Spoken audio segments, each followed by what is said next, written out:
Whether you're using software to map out your own retirement or working with a professional to do it, we always have to consider, are we making any mistakes in our plan? Are there assumptions perhaps that we're making or anything else that could lead us to believe we've got a really good plan, but perhaps lurking under the surface are potential problems that we haven't accounted for? So what I want to do in today's video is walk through 9 big mistakes that you or even your financial planner might be making in your retirement plan. As always, I'll link to everything I show you during the video.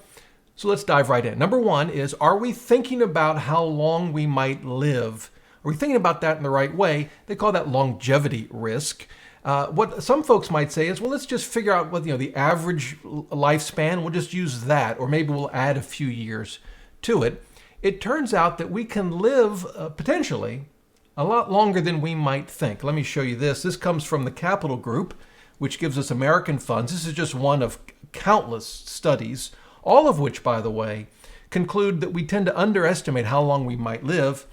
Here they show us that for a male age 65, I'm going to assume in reasonably good health and a non-smoker, a 50% chance of living beyond 88 and a 25% chance of living beyond 94. Women tend to live longer. They have a 50% chance of living to 90, a 25% chance of living to 96. And for couples, one of them, 25% chance of living beyond 98. Now, frankly, those numbers surprise me. But regardless, we need to at least plan for that possibility that we might live longer than we expect. I can show you briefly how to do that. And actually, I'm going to pop over to the baseline plan. This is New Retirement. This is the software that I use to map out our retirement. This is a demo account, but you could do this with a lot of different software packages. Or again, if you're working with a professional, just ask them, hey, what if I live longer? What does that do to my retirement plan? With this plan, I think I've got a reasonable assumption. We're going to assume one spouse is going to live to be 95 and the other 98. That's pretty reasonable, I think. But as we know, we might live longer. So how can we do that? Well, we can just create an alternative scenario. I've already done that, called it 100. So all I've done is increase the life expectancy for the one spouse from 95 to 100 and the other from 98 to 100. So just for that second spouse, just 2 years. Chance of success goes from 90% to 82%. Now that may not be a problem at all. I might be very comfortable with an 82% chance of success given those assumptions. But the key is, we need to at least think about the possibility we'll live longer than we might expect, and then understand how that's going to affect our plan. So that's the first thing. Now, that's at the end of our plan. What about when our retirement starts? If you're still working, you might have a plan you're going to retire at 62 or 65 or 70. But what happens if you end up having to retire earlier than that? Maybe it's a health reason. Maybe you get laid off and just can't find a comparable job. It turns out that retiring earlier than you planned is not at all uncommon. Let me show you this. This comes from a 2024 study. And this looks at when workers say they plan to retire versus when those that are retired actually did retire. And you can see the blue bar is for workers when they plan to retire. The purple bar is effectively when folks actually do retire. And you can see, with one exception over here, 66 to 69, there's disparity between the workers' expectations and the retirees' actual, what actually happened. One that really caught my eye is this one right here. 15% of workers say, hey, I'm going to work to at least 70. By the way, that was 19% a year ago. But only 6% of retirees actually worked that long. And so it raises that big question, what if you end up retiring earlier than you planned? And you can account for that. We can do what I just showed you with New Retirement, how long you're going to live. You can create an alternative scenario that says, hey, my income is going to stop not at 65 when I planned, but let's just assume 62. That means you're not going to save as much. That means you're going to start spending down your retirement savings earlier. That may mean you start claiming Social Security earlier and get a lower monthly benefit amount. It also means, of course, your overall retirement plan, regardless of how long you live, is going to be longer than it otherwise would have been. This is a very significant risk to a retirement plan for those still working. You need to at least plan for the possibility you'll retire sooner than you thought you would. And again, whether you're using software like New Retirement or working with a professional, Very, very important. All right, the third thing is we need to make sure that the rates of return on our investments are realistic. And I want to focus on two things there in particular. The first is we want to make sure that whatever rate of return assumptions we're making, they match our asset allocation. They match the way we invest. I have folks email me and say, hey, Rob, I want to move all of my retirement savings to T-bills. What do you think? Well, my first thought is run it through a retirement planning software and use very realistic rates of return assumptions, because a 100% T-bill portfolio is going to earn a lot less than, say, a 60-40 or 70-30 portfolio. I can show you just at a high level. This comes from Vanguard. We've looked at this before, but this is the average returns from 1926 to 2022. Over on the left, we have 100% bonds. And by the way, that's not T-bills. That would be more like a total bond market fund, I think. T-bills would be lower, I think. All the way up to 100% stocks. The point is, you might be at a 60-40 or 70-30, but whatever rates of return assumptions we're going to use, even if we're going to reduce those a bit to account for the possibility that the future may not be as bright as the past, they still need to have some reasonable basis and reflect the asset allocation that we're actually using. The other thing I'll mention on rates of returns, the second thing is we need to be realistic about our own behavior. If you're managing your own investments, are you likely to stick to your investment plan regardless of what's going on in the economy and the world and the stock market? Or have you found in the past that when things got really ugly, you went and sold a lot of equities? This is where we just have to be honest with ourselves. But the reality is that a lot of investors mistime the market and the rates of returns suffer. So if you think that is a risk for you, you might want to reduce your rates of return even further. Okay, now we need to move. Number 4 is accounting for investment fees. If you're paying an advisor a percentage of assets under management, your inexpensive mutual funds, we need to account for that. Let me just show you how this might look. We're using FI Calc here. We've used this many times. $1 million portfolio, a 30-year retirement, 75-25 allocation with no fees at the moment. And we're going to assume we withdraw $45,000 the first year, so that's a 4.5% initial withdrawal rate. That's what we're going to assume. And based on historical data, we have a 92, we'll call it 93% chance of success. Now, let's add in a 1% fee for a typical investment advisor fee. What's that do? Our success rate goes from 93 to 78.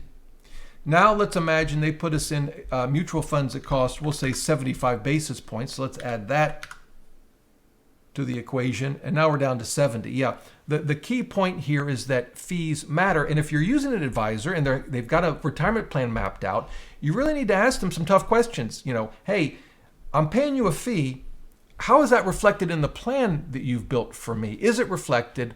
Why or why not? Are the expense ratios of the mutual funds reflected in there? They should be. If you've got $1 million and are paying someone 1% of assets under management, that $10,000 yearly expense could be one of your largest expenses in your budget. It comes out of your savings in a way that you might not see or feel it every month, but it's really, really important to account for that in your plan. All right.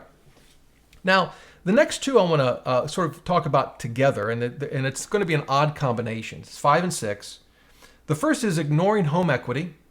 The second one is we've got to make sure we account for assisted living later in retirement. I know it seems like an odd combination. What do they have to do with one another? But I'll explain that. So starting with home equity, we can tap that in retirement. We can do a reverse mortgage. We can downsize and use some of the equity that we save to pay for expenses. I think oftentimes, this is true with my plan, I kind of almost ignore the home equity because it's not a liquid asset. Just focus on our savings. But I know in the back of my mind, I've got that home equity back there I could rely on if I need to. How that might work, let me show you in New Retirement. There's a couple of different ways. So you could just do a reverse mortgage, right?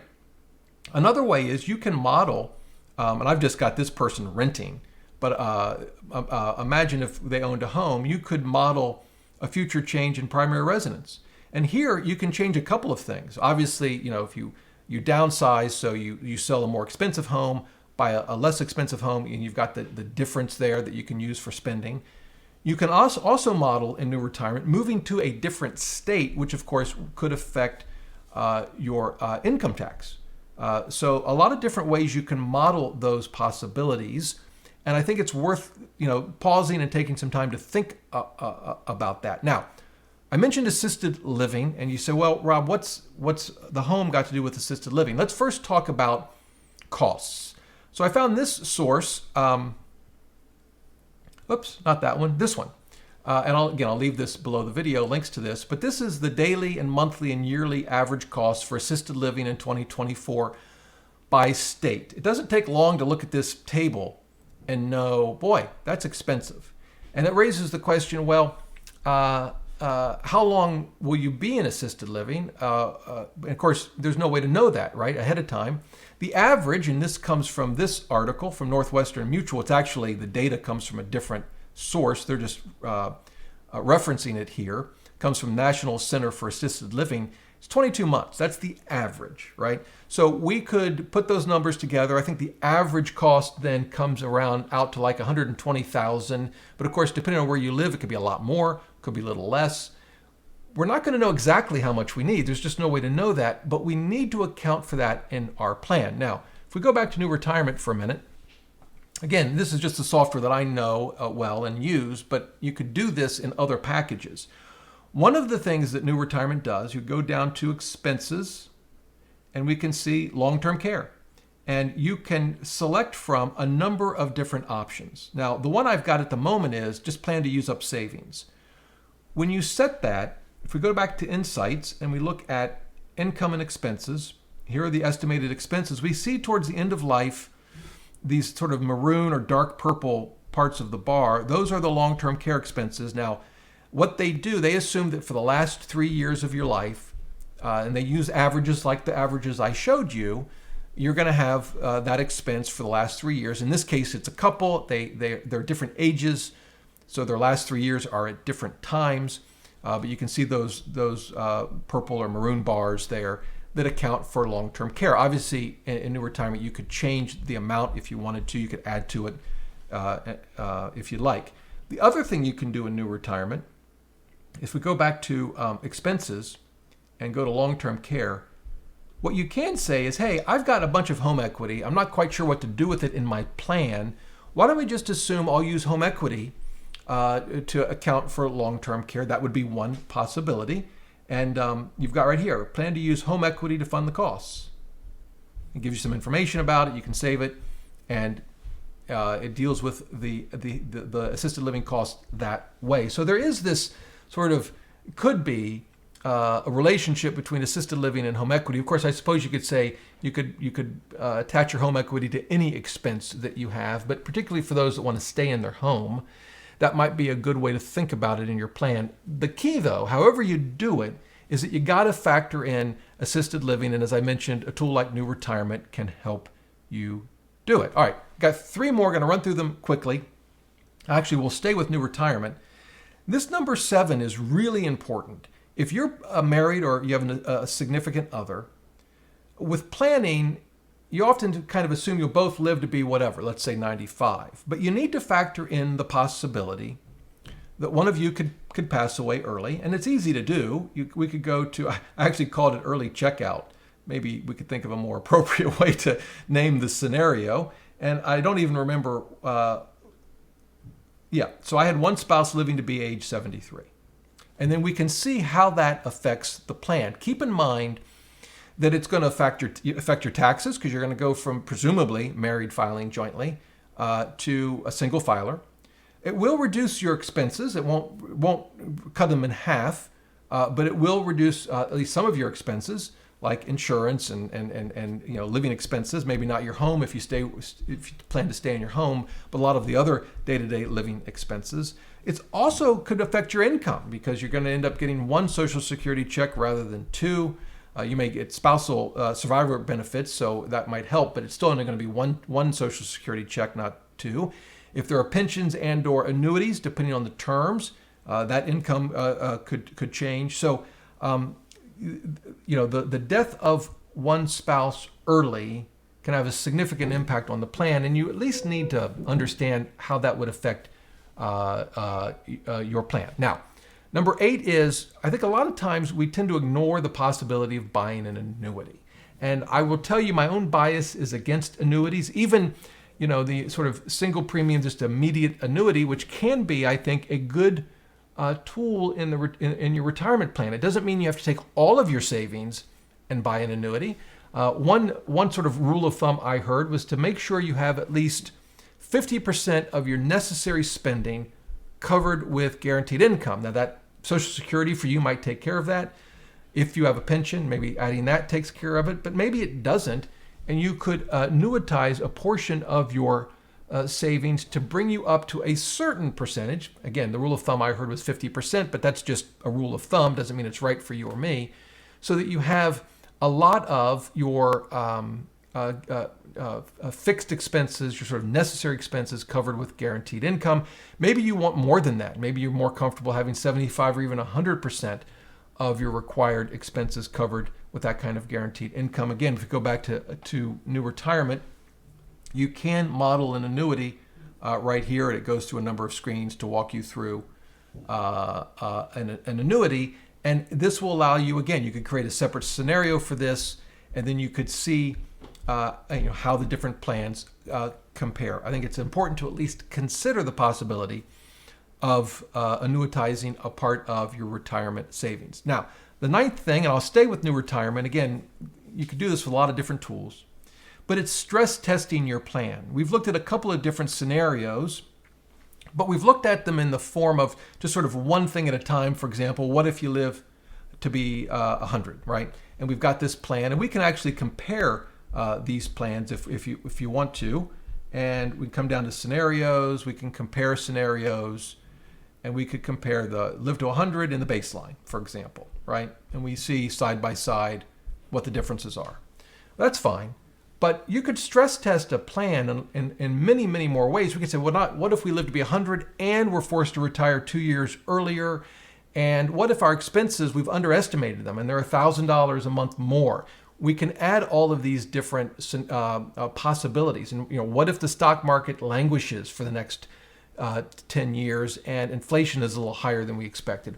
We can sort of paint all of those ugly possibilities into a retirement plan just to see how it's going to affect our plan. I think running those what if scenarios is extremely important. One of the things it will tell you is just how sensitive the plan is to different factors. I mean, you may find that living an extra 3 or 4 or 5 years doesn't really affect your plan that much at all. But on the other hand, being forced to retire 2 or 3 years early, maybe that does have a big impact on your plan, or maybe not. That's the point. You won't know it until you run these what-if scenarios. And I think failure to do that is a really a big mistake in retirement planning. Again, whether you're using a tool like New Retirement or you're working with a planner, you want to be able to run those what-if scenarios just to sort of stress test your plan. So there you go. I'm sure I could come up with more big mistakes that one might make with the retirement plan, but those were 9 of sort of the bigger mistakes that I've seen and sort of thought through on my own for my own retirement plan. If you know of other big mistakes, leave a comment below the video. I'd love to hear from you. And if you have questions, of course, leave comments below the video. I'll help you out any way I can. And until next time, remember, the best thing money can buy is financial freedom.